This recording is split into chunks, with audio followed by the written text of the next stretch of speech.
Hi, Internet. Welcome to The What Else Show presents Exclusively Admirers, where I talk to people I admire about people, places, and things that they admire. I'm your host, Bethany. My guest today is Justin Robert Vinall, an independent filmmaker in the Pacific Northwest. You can find Justin's work at the links in the description, and you can also support Justin's work by catching a special screening of 3 of his films, followed by a conversation with the filmmaker himself. Tickets are available at the link in the description. Now, please enjoy a conversation with Justin Robert Vinall. Justin, welcome to the show. I'm honored to have you here. Thank you so much for joining me. Justin is a film director in the Pacific Northwest, and his genre is horror. So, Justin, first off, I just wanted to talk a little bit about why I wanted you to come on my podcast in the first place. Well, first of all, thanks for having me. This is a lot of fun to jump onto this with you. Thank you. I'm excited. I really wanted you on my podcast because I do really greatly admire you. You make movies, you work in movies, and as you know, somebody who's known you for a really long time, probably, I don't know, like 15, how long have we known each other? Like 15 years. What is that? I started working like 2012. Oh God, is it? That's crazy. It's crazy. No, 2013. 20. What's this year? 2024. 2024. So 11 years. Yeah, so, 11 yeah, years. like That's 11, crazy, 12, actually. Yeah. That's wild to think about. Yeah, it has really flown by. And I've had the opportunity to watch you grow and kind of become this incredible, formidable force in movies. And I love being around you because you are so grounded and you're really fun and you haven't let your successes change you. Like you're still the same person, you know, from almost 15 years ago, right? And I love that. And I remember when you were trying to pursue your film passion while also working a retail job. And I just really admire how you held on to that same passion and fire for so long, even during the times when like maybe it had to take a back seat or, you know, you had multiple things that you had to juggle and, but it was just like always there. And I always felt that it was just always there. And I really admire you for that. And you really inspired me into not letting go of my own passions. Aw. And that's why I admired you so much, because it's like you're not just out there doing things. You really, I just wanted to make sure you knew that you are actually a really inspirational person. And that's why I really wanted to have you on the show so that we could talk about what and who you admire and what and who inspires you. So thanks for doing this. Thanks for letting me have you on. Yeah, no, that's so nice. Like, thank you so much for like the insanely kind words, and you know, I appreciate hearing all that because yeah, it's like I remember when I worked in, like, just to jump on it real quick, just because it is relevant, like the working at retail at the time in 2013 to like 2015, yeah, it's like juggling both, like, you know, college and a film career at that point. And then once I left retail to go and do that freelance full time, you know, independently contracted, like I had a good run. And then once COVID happened and just the kind of the state of the industry, I had to then go back to the same line of work, which was, you know, from like in a lot of ways, I personally felt was a step back. But honestly, it's like I don't.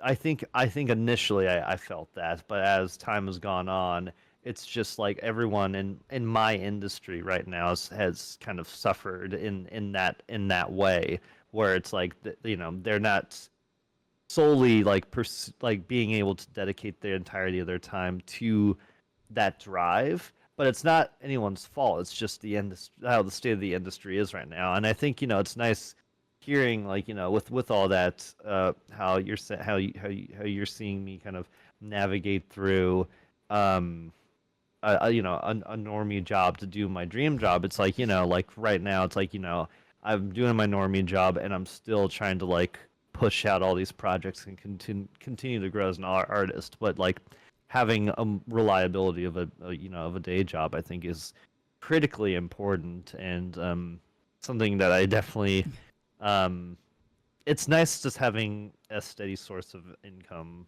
for a bit.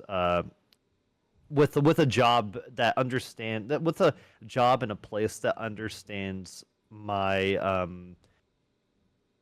needs outside of that workplace and want to see me continue to pursue. So it makes it easier too when the people that you're working with are working understand that this isn't your forever job. Your passion is in other things, and they recognize that. And as long as like you show up and do a good job, that's all they want. So it's nice to hear all that. Yeah, I think that really comes across. So because you mentioned it feeling like a step back, but Mm-hmm. I think on the outside, people watching you, like it didn't seem like that. It just seemed Oh, like you're doing what was necessary to continue to be able to pursue, your passion and however that looked for you. yeah, So yeah, yeah. definitely it's been amazing to watch you grow like that and really like just be so determined. It's that determination Mm-hmm. that I'm like, God, I would love that. I need that. I want I've been that. I wanting want to do this to. forever, so it's like it's just one of those things where it's like I just need to keep pushing ahead, even if it feels a bit, even if it feels stumbly. It does, like, at the end of the day, whatever has to happen will happen, and it will happen for a reason. And I just gotta kind of keep. I think that's the biggest thing about like any kind of passion that you want at the end of the day is like just like there's a point where it's like the perseverance is going to be the thing now that'll get you to where you want. And I've gone through a lot of uh things personally this past year that I think have really tested that perseverance, and I think has only made me a stronger I guess artist in that respect for kind of wanting to do what I want. So I would like you to talk about a someone or a something that you admire and why you admire them. Like, what is the driving force behind what keeps you going? And hmm is there a specific was there like a specific time or a specific moment where you were like, yes, this is what I. I it's hard to pinpoint, I think, a particular person. And I think I go off, and I think this is kind of like reflected in my work. At least what I'm trying to influence more into my work is like certain feelings that like kind of uplift and push in a way that like you don't get that often, or being transported.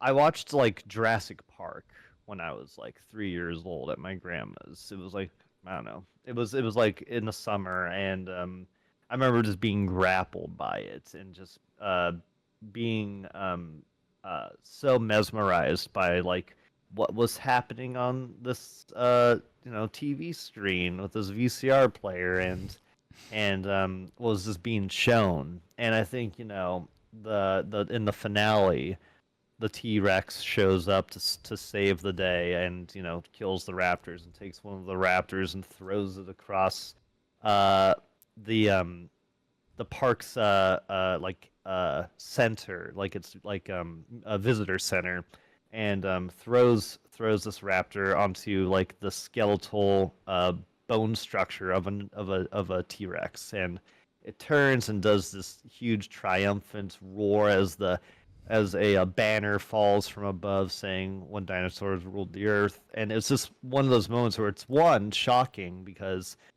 the whole movie with Jurassic Park is centered on the T Rex being kind of like this horror kind of like um, animal that's escaped. And at the end of it, it's like you are are so pulled in by that dinosaurs kind of spectacle that having it come back and be this kind of like uh incredible pin to this climax.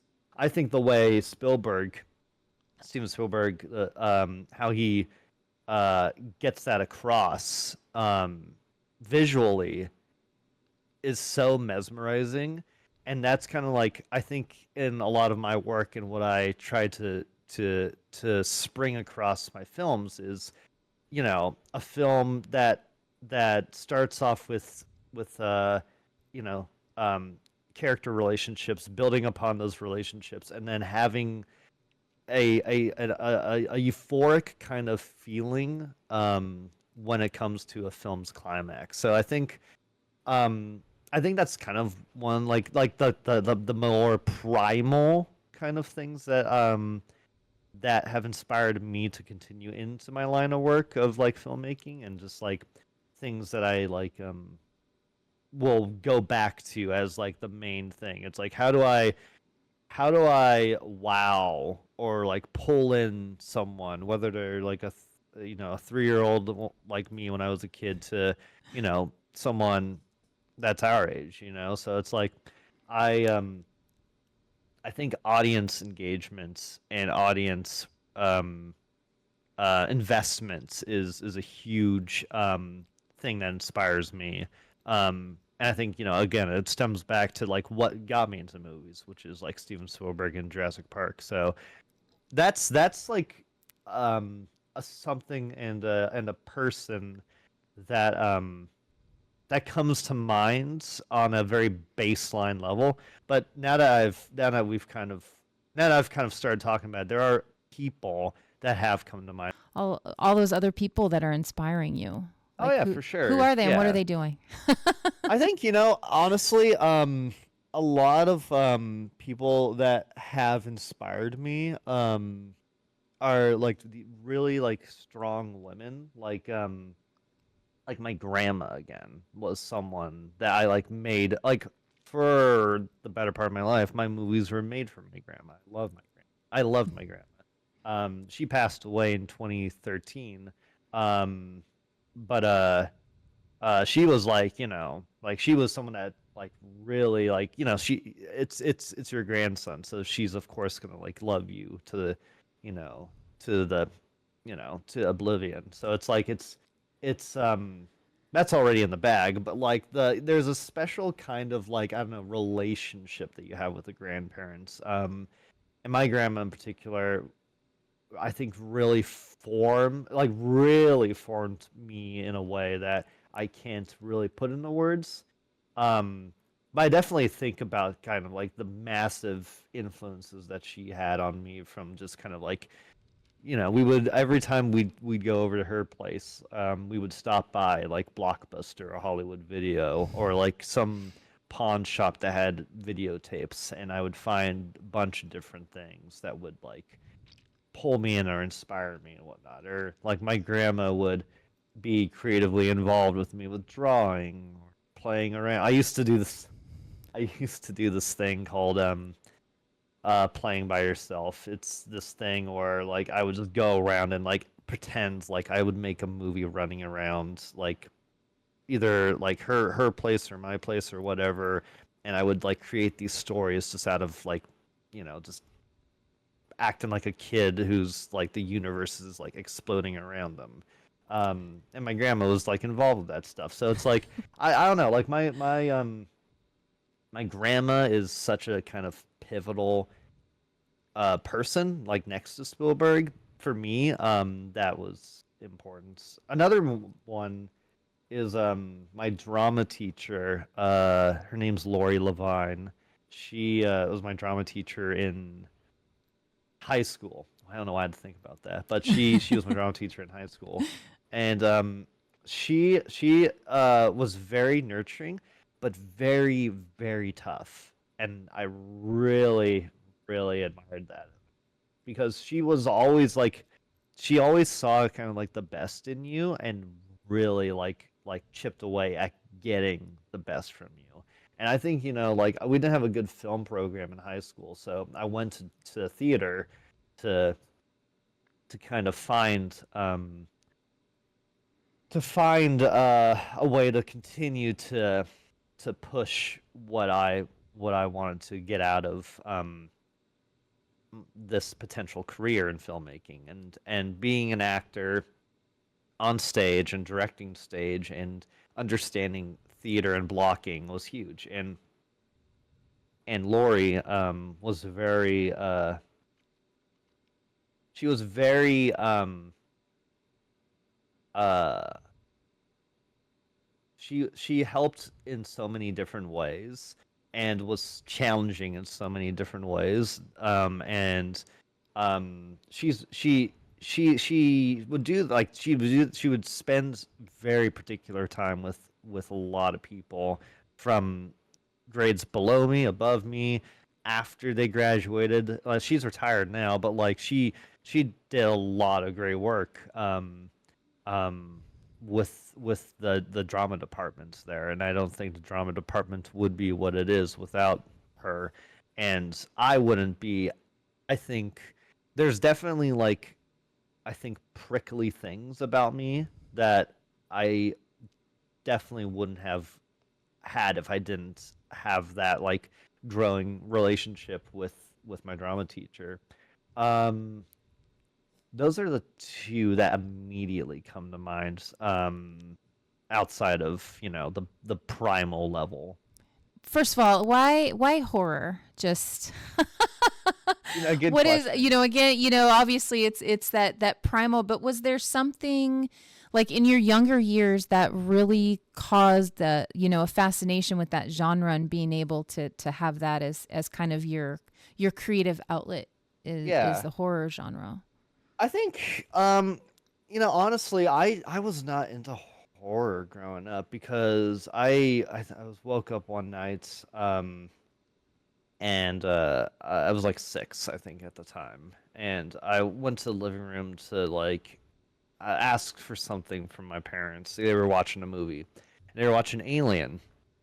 Mm, And okay. Alien, the scene I happen to walk into is when John Hurt is on the table freaking out, and the chest burster happens from his stomach, and I'm like, that is horrifying and traumatizing. And I think that's probably where it all started because the thing with like the the the thing that I find physically intriguing about horror is body horror. Like I think the body is such a strange, bizarre, really abstract thing that you can't control, and that's what fascinates me because I think you're able to control so much, but your body will change or do or evolve or adapt or deteriorate in a Mm. way that you have no control over, and I find that super fascinating. Like I'm big kind of like I hate going to the doctor. I go to top shelf like, oh, this is what's wrong with me kind of like concern. I think it's a very, again, primal core of fear that we uh we find ourselves in, and I think that was like one of the attractions to horror is kind of like not necessarily working through my like trauma of like what if I have a like space worm in me. But like it's more so like I think again it's the audience engagement and interaction of just like pulling them into like a scenario that is so um strange and horrifying and a spectacle within itself. But more so like the practicality of why I got into it is I didn't like, so I saw Alien. Well, I saw that scene from Alien. I was like, don't like that stuff. I avoid the horror section at Blockbuster. I'd see when I was a kid. I'd see like the cover of Child's Play, and I'd be horrified of Chucky. Now, like Chucky's like one of my favorite dudes. Um, but like as a kid, like there was a lot of like the horror section was this weird kind of like thing that had a unique place in my timeline because I just tried to avoid it, because I just found it too just scary, Mhm. in terms of the imagery at the time. Um, but growing up, like through high school and college, like I've opened up and warmed up to it, but there was still like a plethora of films that I wasn't getting into until I made my first horror film. I had dabbled in dramas, and I mostly did like character study dramas, um short films, and two features that I kind of have buried out there. But um but I was like, okay, well, I can do a drama. Can I do a comedy? Because comedy, I think, is like, you're swinging the other way. Can I like be funny? And I tried it, and it seemed like it worked. At the time, it worked. I think physical comedy, it kind of lasts forever. If you're into that, if I think again, like anyone falling through a door or a Chris Farley pratfall is always funny. But then I was like, okay, what other genre can I play in? And I think I had thought about horror, and I was like, well, let's try like a psychological kind of horror thing. I'd seen a piece about I think it was Kate Winslet. She had done this thing where half of her face was in makeup and half her face wasn't in makeup, and it was like showing like stardom at the time of like this is what a real person looks like, and this is like what like your brain is designed or wired in a way to see. And I thought that was fascinating, and I was like, well, I want to like kind of like get into. I like the idea. A lot of my work uh, uh, jumps into obsession, and I'm like, well, I want to kind of explore that a bit. Like, I don't want to like speak for the entire gender, but like, I think you can take a lot of like drive with the idea of obsession. So I made this film called This Pretty Face, which we almost shot 10 years ago, which is kind of nuts. So I wrote and made that, and I was just enamored by just what you can explore thematically in a movie, in a kind of abstract way. And I found the extreme of that in a psychological kind of like dreamy landscape kind of David Lynch kind of thing to be the most engaging and the most kind of creatively open than what like a drama, because a drama you're kind of bound to like real world logic, and then other genres have like the rules, but horror, I feel like you can be like really subtle with a lot of like the terror, or you can be really big and huge with like some of like the nightmares that you're putting out there. So that's like I think again, like if I'm able to dive into the psyche of a character while like if the film calls for body horror, I will equate something um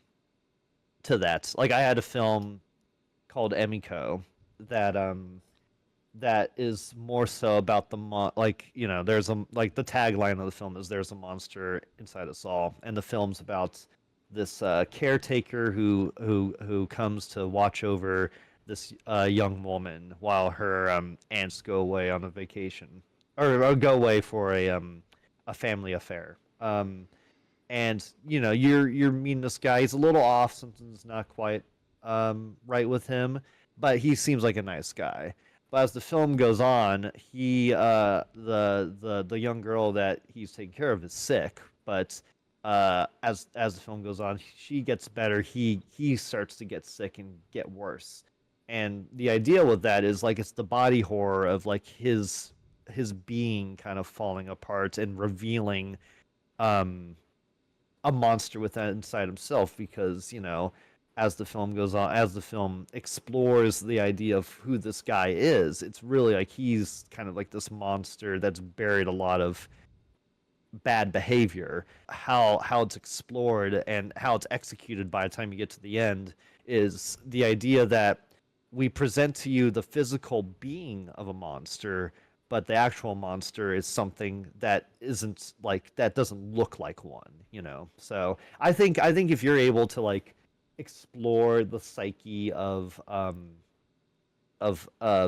terror within yourself while having body horror, I think makes for a highly entertaining film then. And that's kind of like my rambling of why I like the genre. No, no, that was not rambling. That was fascinating. And yeah, seen Emiko, and it is very disturbing, and but it's fantastic. That's interesting because, like, as somebody who's not a horror fan, Mhm. like I was able to watch that movie. You know what I mean? So like I'm very squeamish, and I'm very like I don't want to see this. Yeah. But I'm never it like was trying like fantastic. I think one of the biggest things about horror is I think there's purely like there's the Terrifier films. Those things those films are purely for blood, gore, jump scares, all that jazz. Just your classic slasher. I'm more and I enjoy those at least the first two. I haven't seen the third one yet. I enjoy like the slasher film. I enjoy Nightmare on Elm Street and the really poppy stuff. But I'm always pulled back to films like Rosemary's Baby or Dark Water or The Witch. I think films that really deal with the terror of the human experience is far more uh satisfying, and it doesn't and those films don't necessarily I don't think either of those any of those films rely on like jump scares or gore or anything. It's all disturbing because it's relatable. So I think my films like I don't necessarily go out of my way to get you or present something grotesque unless it calls for it. um and I think as long as it's disturbing in a way that is satisfying for your investment with the characters and the story, then that's a win in my book. Yeah, that's interesting that you mentioned David Lynch because yeah, that's a pretty good comparison because your films are very unique, but yeah, they have kind of that surreal, like it does kind of bend the rules.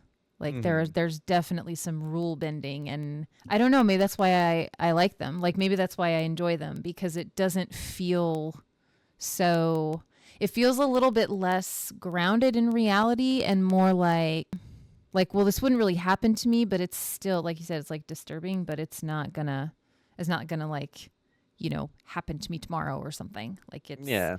I like the rule bending. I really like Hmm. that. So yeah, That's why I I mean like the I genre a lot, just because you can just like I think you can just like break like I think as long as you have the audience as long as the audience is able to join you in that like route, um then I think then I think you're able to like make that jump. And it's like it's not like I'm like trying to like jump into like a weird fantastical kind of land without justification. Like by the time you get to like one of my other films, Purple Vision, it's like kind of a chaotic kind of mesh of colors and whatnot. Like, does that make sense? No, but it makes sense for like what is happening in the head of this character and the chaos of what they have done, you know? So I definitely do. I think if there's one filmmaker I lean back to a lot in terms of like aesthetic and like influence, it's definitely Lynch. And he's not like making horror films, but his films I love because there's that like weird dreamy abstract nature of it all. Like the opening of Blue Blue Velvet Velvet, yep. is stunning. Yeah, I love Yeah. Blue Velvet's like it's my favorite Lynch, but it's also like there's so many things like when Kyle MacLachlan is in that apartment building, and he's walking through the hallways. The intense hum of that building gives like this really eerie kind of like feeling to the scenes, and there's a lot of that in at least the earlier films. I've been wanting to return to that a bit more in later work, but like the opening of Blue Velvet is fascinating to me because it does feel kind of dreamy with this kind of like, you know, slice of life Americana, like Mm-hmm. 1950s kind of style thing, and the sun is set in a very strange way where it feels nostalgic, but you've never experienced that kind of thing. And that's something I've been really into lately, is like the whole like how does memory kind of distort and warp kind of things. Our next question for you. Do you think that the qualities you admire in others really reflect something about yourself? Mm. And, have you experienced like any really profound moments of introspection or any sort of, aha moments about your career or things that do inspire you? That's a good question. The biggest thing for me, again, it's like I kind of like I look at like how other filmmakers react to other people and filmmakers that inspire them, you know, like like in terms of like how like David Fincher will talk about Butch Cassidy and the Sundance Kid, or like, you know, 2001. It's crazy. So it's like I for me it's like if I'm ever like, you know, trying to figure out like, oh, how'd they do that, or like how I want to do something like that, and I get close to it, and I'm like, great, that's amazing. Like we just did this thing. I can't talk about it too much because it's a new thing, but like this new thing I did, I was able to evoke a certain feeling that I'd been kind of chasing after for a bit. And I had done that because I was watching a breakdown of a scene of something that I admire from. I'm being very like broad about this Yeah, yeah, you because can it be is a new vague. thing, Yes. Vague but is fine. I will. It's one of those things where it's like I've watched this like I've watched like this filmmaker like evoke these certain feelings, and to tap into that a bit feel and feel like I've reached that kind of like that, not like a copy, but like it's the influence or a pull that I was able to kind of like, okay, I figured out like where the dog on this leash wants to go a bit, you know, and um and just kind of guiding that was really cool and fascinating. I think, you know, really again like going back to my drama teacher, just again like kind of her pretty militant way that she taught and directed when she was doing plays was very informative to me. But she was also very warm. So I've always like tried to like, and something that I've always like maintained is, you know, always try to be open-minded and understanding, but firm with things. Like that kind of stems outside of my work. It's just me in real life. I'm just trying to always like voice things that I'm like chasing after, but trying to be open minded for a lot of the things. Um, and I also think that's probably like a parent thing. I think our parents inform us so much. Like, you know, I think, you know, I got my dad's kind of like, he's kind of like very, he's very focused on certain things and kind of keeps his foot down on it. And my mom is more kind of open minded. So I think I kind of get the, you know, as we all do, get the best and worst qualities of our parents. But those are definitely elements for sure. I think, you know, again, like any, I think for me, especially like the richest thing I've gotten as a filmmaker is the excess of information that we are able to attain now. Like I can watch an interview from Spielberg from like the 70s on YouTube, or I have commentaries of movies on DVDs and Blu-rays that I can like pop on. So I'm always kind of absorbing and molding myself more. And I was thinking about this earlier today. It's like, do have I found my voice? And I'm like, kind of. I'm not quite there yet, but I do feel like I'm on the right path for it. And as long as I feel like what I'm absorbing from the people who have taught me, who I've been influenced by, and who admire, as long as that's always kind of growing and shaping, then that's what matters to me. Does that answer your question? I don't really know. no, no, it does. It does. Okay, No, cool. it seems like maybe you cracked the code on how to unlock the path to finding your voice.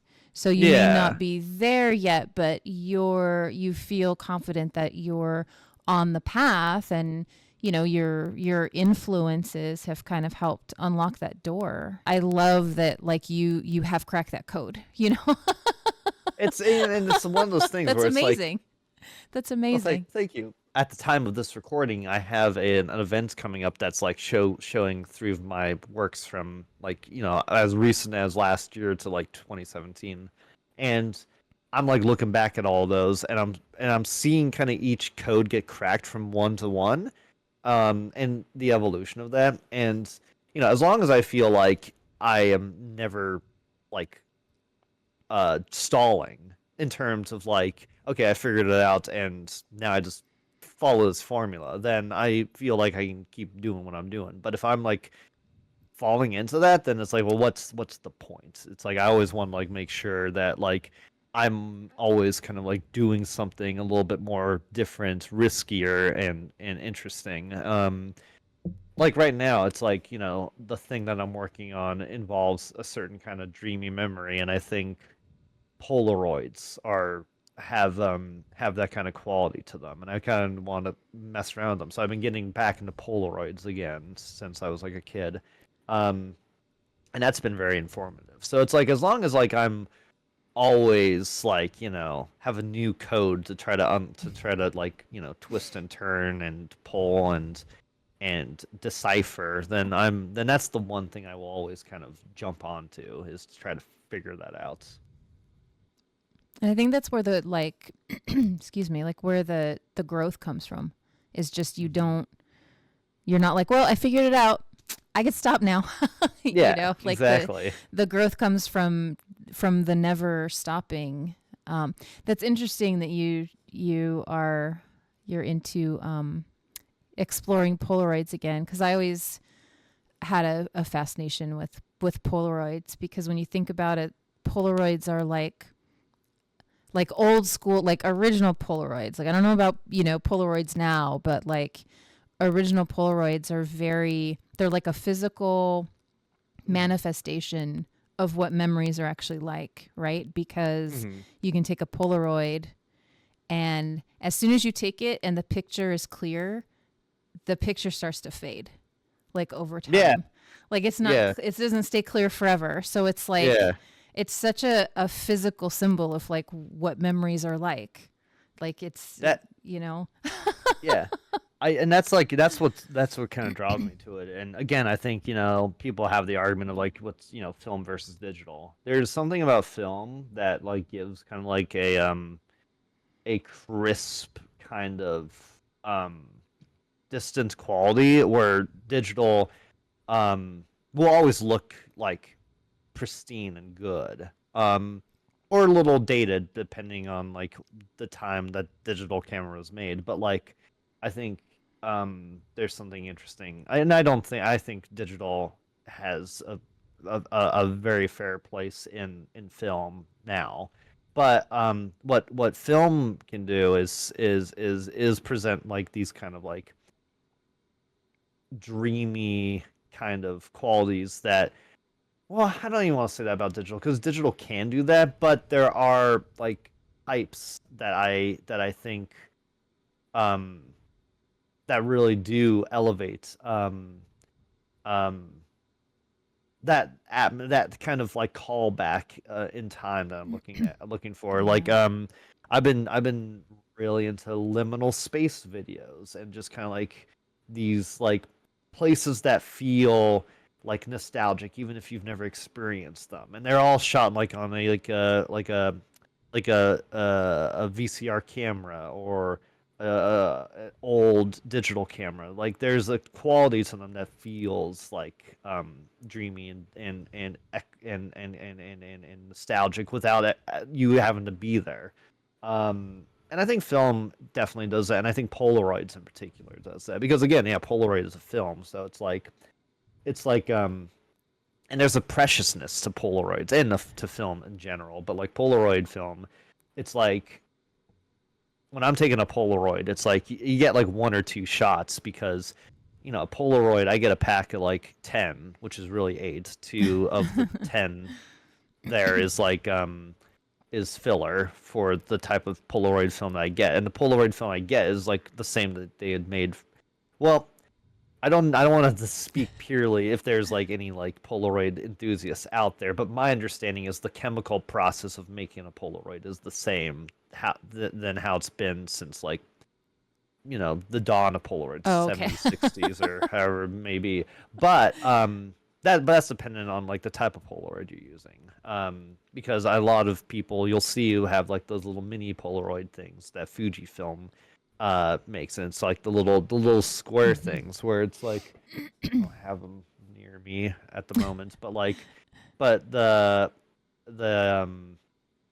the classic Polaroid frame that you get is there's like again like you get like those packs are like almost like I think $20 a pack. So it's like I'm spending like almost $80 on like a 4 pack of Polaroid film, Wow. So it's like there's a preciousness to it that you want to get right with the lighting and the exposure and all that jazz. And that's like that's the less of the risk that's like not in digital. Digital you can do as many things as you want, whereas Polaroids it's like whereas film it's there's a level of intentionality and intensity that Hmm. is there. Yeah, they're almost like a living, breathing organism. And kind of going back to how you were talking about earlier, like the human body deteriorating and living organisms deteriorate, and like that type of film like starts deteriorating like right away. Hmm. It doesn't last forever. It's just like an interesting medium to It like is, to try to yeah. capture memories, because they're absolutely not going to be the same as like the day you took the picture. It's Hmm. it's it's going to fade and it's going to deteriorate, and it's not going to last forever. Yeah. It's an interesting medium to work with, for sure. Yeah, it's definitely fascinating, and the more I've Yeah. kind of spent time with this and understand like the preservation of it, it's been more and more informative in terms of like yeah, like what you're saying, like it's like a living thing. It's changing over time. So it's like, I have these Polaroids that I've like uploaded and saved, but then it's like, now how do you preserve those and so on and so forth. And it's always an endless cycle of like how do you keep these things alive despite them kind of being physical but kind of digital in the background now. So That's interesting. So it sounds like you're just always evolving and finding new places of inspiration, and yeah. new mediums to work in, and new influences, which is amazing. And I really envy you, because like as somebody who's not really creative, like I'm not an artist, I'm not really creative. So if I feel like I like to surround myself with that and people who do that, because like I don't have that. So it's I like, always I always maintain that people have a creative bone in their body. It's just like not in the maybe it's not in like traditional ways that you would expect them to be because like putting your house together that's a creative way. Like, like there's always like creative outlets whatever it may be or creative like um things that, like could be as small as like honestly putting a puzzle together is a creative thing. Like Shelby will argue creative elements that she's not in. And I'm like, you've done this, that, and this. That's creative, you know. So everyone's, I think, has a creative thing in their body. It's just like I think when it comes to like something like creating in terms of like literature or film or an audio thing or whatever, you know, you're always like being creative or like, you know, how you guys have like, again, like organization is creative. The way you guys have your background for the What Else show, like that's creative. You know, there's always like a creative thing, whether it's like you or Robert. It's like, you know, it's that is like a creative choice that has been made. So, you know, I think there is like art to stuff. It's just like not in. I think maybe it's more so the subjectivity of it all. But at the end of the day, it's like I think I think there's always like I think people are creative, and um I think there isn't like a bad like a right or wrong way of like how you go about that. Thank you for making me feel better about myself. I always just encourage that for other people because like my whole thing at the end of the day is just like, you know, the filmmaking process is such a collaborative thing at the end of the day that like I know, and I've had at length discussions about this with like my like go-to DP about like choices that we'll make, and his idea is probably better than my idea on the day, and then you know I'm always happy to have the discussion and build on it. So I'm always like thinking like the problem solving of something logistically we can all do, but the problem solving creatively we also can do. It's just, you know, and I think that's like the most fun uh thing about the human experience is like how you creatively build upon each other. So Interesting. I like that. yeah. It gives me hope that maybe I'm not dead inside. I think, you know, it's just this is stuff that's been in my brain forever, and it's just one of those things where I'm like saying it out loud. It's like I definitely feel true about what I think about this kind of stuff with people, and just like in arts as a form of like, you know, expression, and and we're always like making creative choices in Mm-hmm. at any time of day, you know. So whether we realize it or not, like I have made a creative choice. I probably have made like a creative choice today that I haven't even realized. So, and I'm sure you've done the same. So it's like again, like I think, you know, I think That's true. all Yeah. humans are born or been conditioned in a way that we've you know have been expressive with art on a small or big scale. This is an art form what you're doing, so there you go. You know, I was kind of flattering myself internally, like, I'm kind of actually doing something creative right now, and hmm like definitely taking a risk because the show is always me and Robert, right? So hmm like I've never done anything or ventured into anything like this alone, like Yeah. this is just me. I mean, I had to ask him for help earlier, so obviously, I do need Which I do yeah. need a little bit of help. I do need a little bit of support, but yeah, I don't this I maybe. don't know anything about like I know how to work a Polaroid, but I still need help on understanding it. So I'll like watch uh people online. I have a friend who does Polaroids that I asked like about their input. Like I would just send in my Polaroids and be like, "What do you think of these?" and get input on like there are certain things where you have to make like for film again you have to make a decision on things otherwise you know what is it that you want to express or make, but it's like if it's something I'm learning and trying to understand I'm always like wanting to chat with someone or understand something that is kind of beyond me because like you know at the end of the day it's like if you're venturing into something by yourself you know you got to start like from somewhere.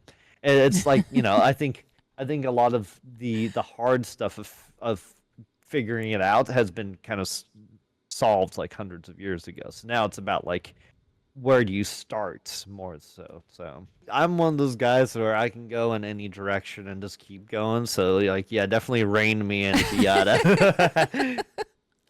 I will, I promise. Cool. Um, okay, so last question.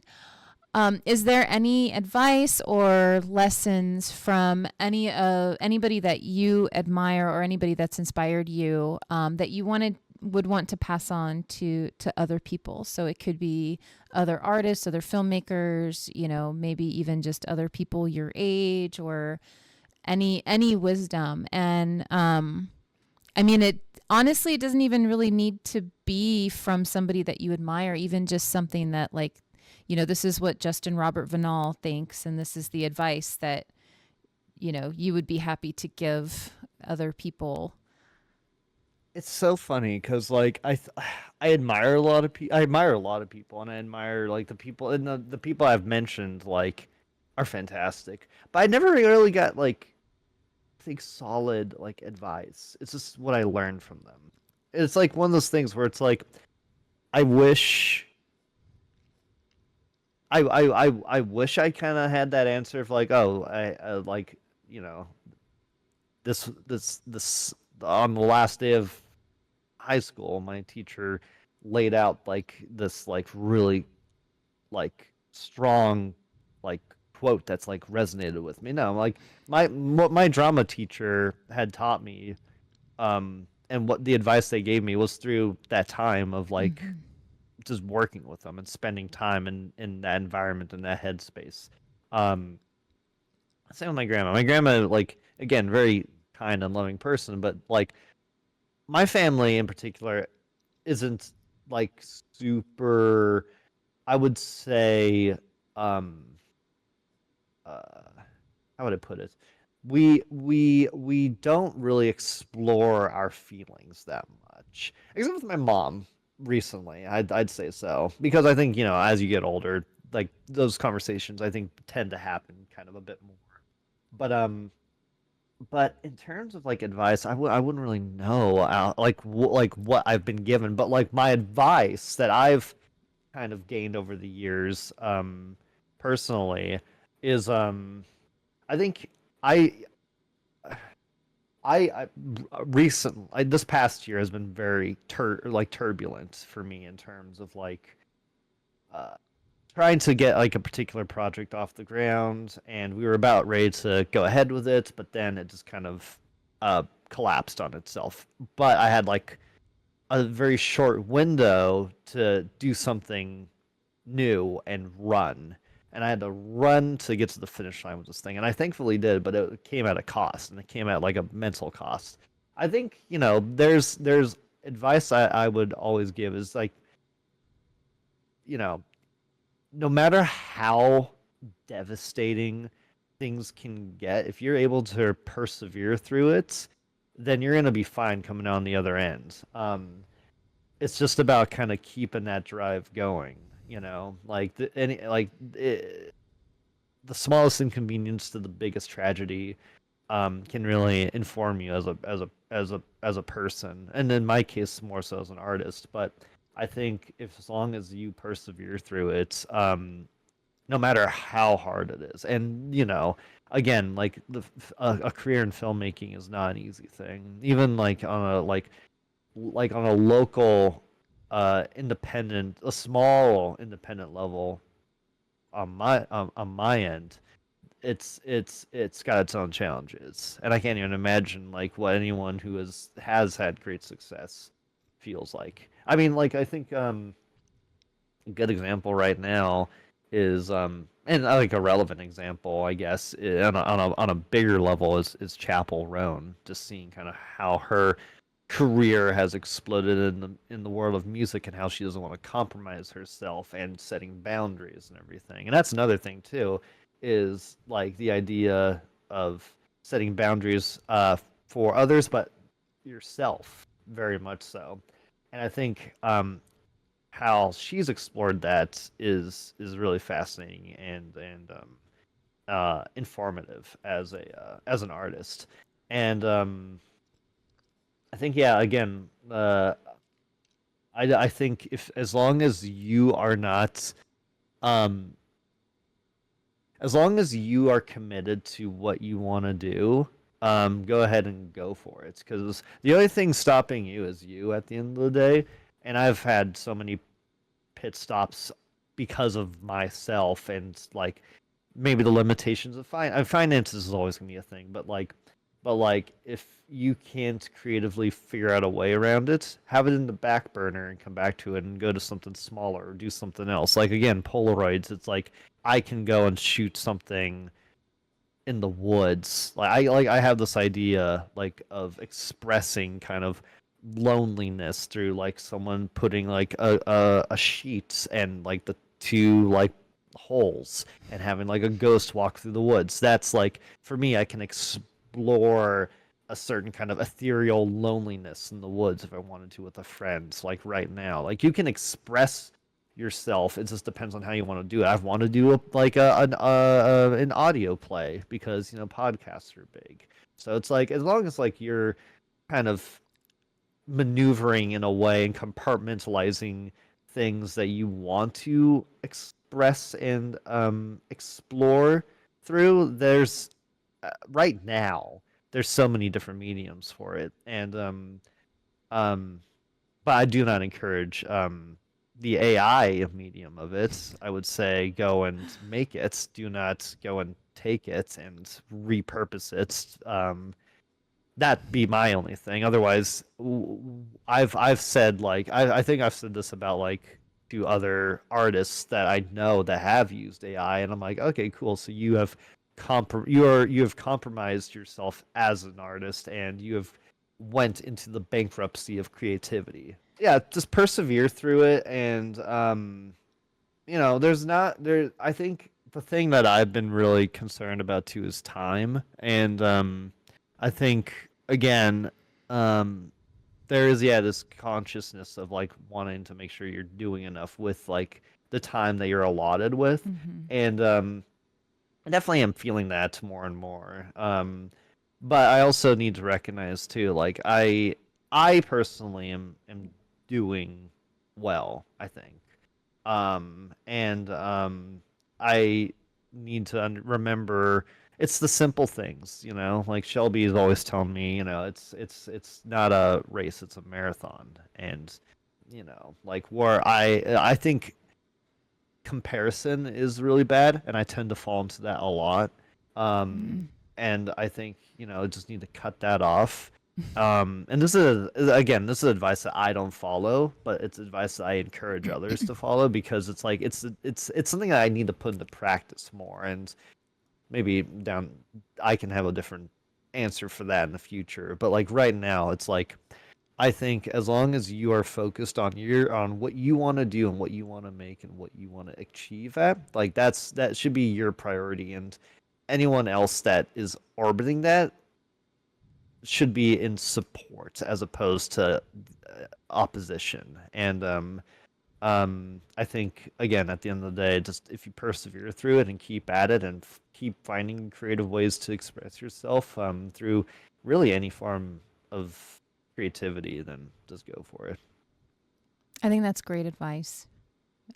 Especially now, because we were, earlier we were talking about the economy and some things are Hmm. not certain, and then it's like where do I find the time to do this? And yeah, Yeah, time is a huge factor for me too, because there is a lot of stuff that I want to do, and I have to figure out how much time can I spend. because at the end of the day, if you get wrapped up into it, you'll spiral. Like I have a whole film that's kind of like about spiraling like that. So, like, yeah, I think again, if you can find ways to, I think that's another reason why I like horror is because I like to work through things. Be like, that's a problem. How can I express that, explore that, and maybe come to a solution with how I feel about it? Like I just had a film called From the Depths that's about to have its like last screening.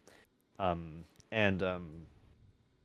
how what I intended for it at the time still stands, but like after having it play several times now in with audiences and people's reactions to it and how I look at it now, it's always like kind of changing in terms of like what you ended up taking, like, you know what you're putting in consciously for something, but subconsciously when you're looking back at it, it's definitely informative. And I'd say the same goes for kind of all my work, because I think it's more reflective of like a time and a place and who you are as a person. Because who I am making my last film versus From the Depths is different and coming at a different viewpoints. So yeah, I think we're always just kind of like changing for the better, or just like taking detours to figure out where we need to go at to be better. So it's like we're a work in progress. Where can people find you?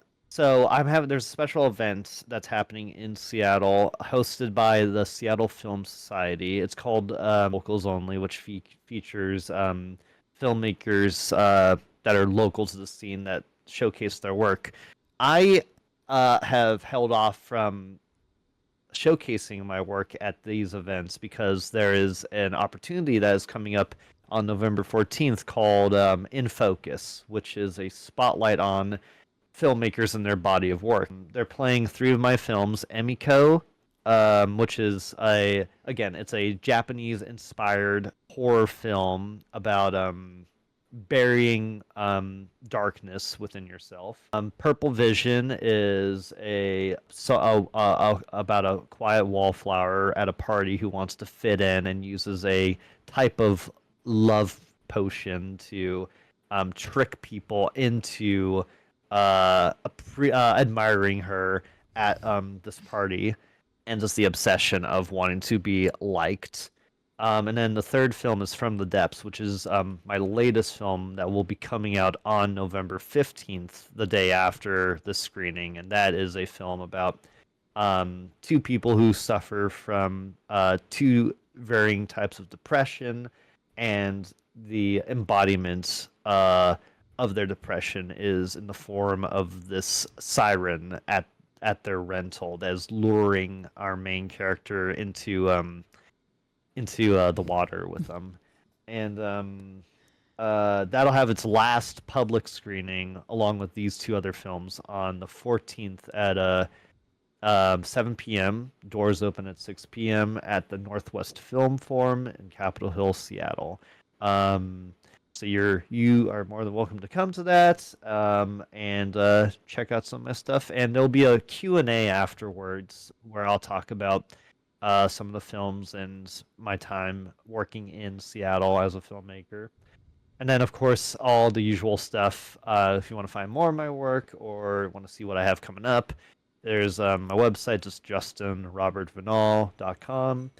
I'm on YouTube, Vimeo, Instagram, TikTok, Twitter. I think that's all of them. Just as Justin Robert Vinall. I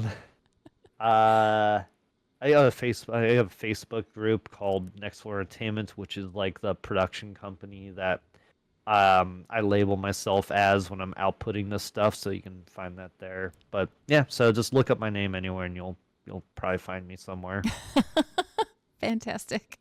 All right. And we will have links to all of that in the description of the video so that you can find Justin and go check out his films. Very exciting.